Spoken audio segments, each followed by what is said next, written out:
Okay, here's an update about the mom and cubs. That male that attacked the mother and cubs is there, but haven't seen the female in the cubs. So I'm sure she took the cubs and took off. This was the promontory that it happened on, right through here. But the weather's pretty bad, and anyway, hopefully we'll see her later.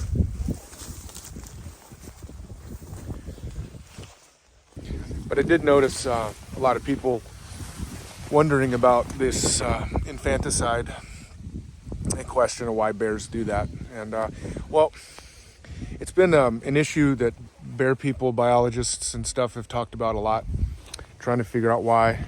There's some water on the lens. The weather's crappy today. Why do they do that? And so it's just all opinion, right? I guess, but you just have to reason your way through it. In my opinion, people say that because it definitely makes sense with lions and wolves. And that's a pride or a pack animal.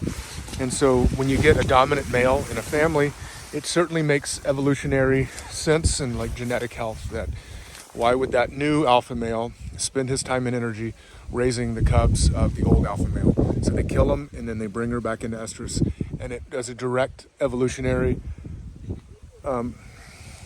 benefit.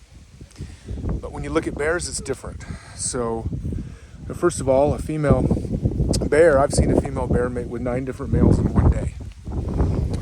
And when they come into estrus, they can make lots of different males. So actually the bears can have different fathers in one litter. So there's just it doesn't seem to make sense to me that there's going to be an evolutionary force that males that go after females with cubs and kill the cubs are going to be more genetically fit health-wise. So they're not going to have that kind of evolutionary tendency towards that. It just doesn't make any sense. It's not a pride or a pack animal. It's a totally different social structure.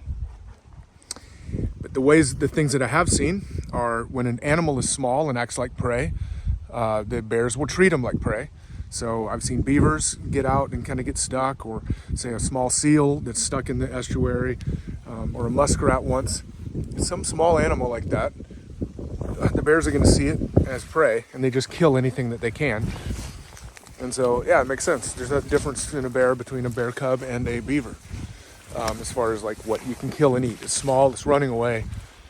So in my experience, very few of the males actually go after females with the cubs.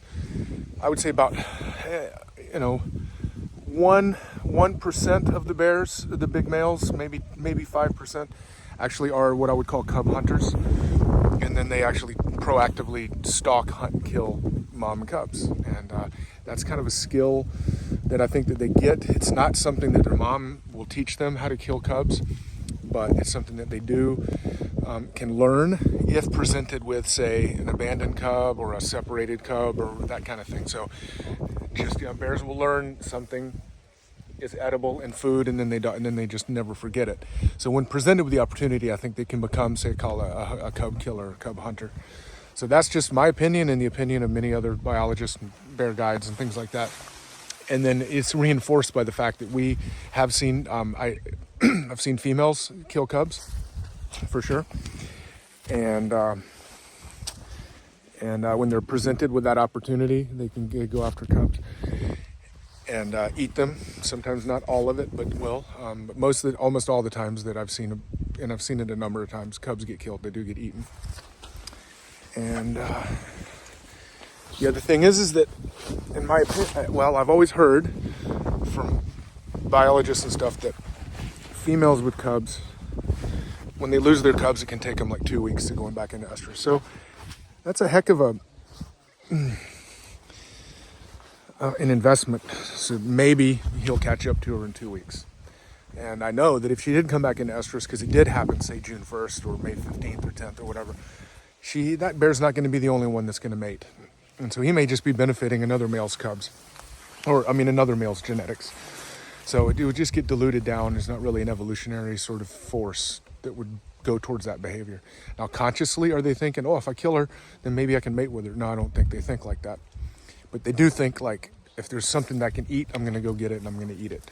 So we've seen females do it, and I've seen a lot of it happens when like older, starving sort of males, and when the fish are running out, they will be more active, more likely to go after cubs. And one time I saw a male, sub-adult male that wasn't a very good fisherman at the end of the season, like in the first week in October, and he all he did was chase mothers and cubs, and the mothers would just beat the crap out of him.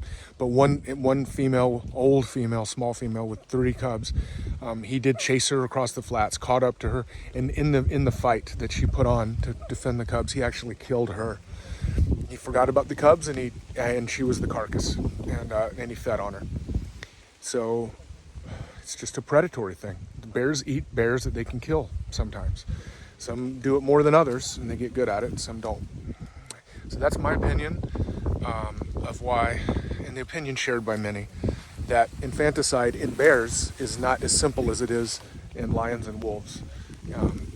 But it is just an opportunistic predator. I guess that's it.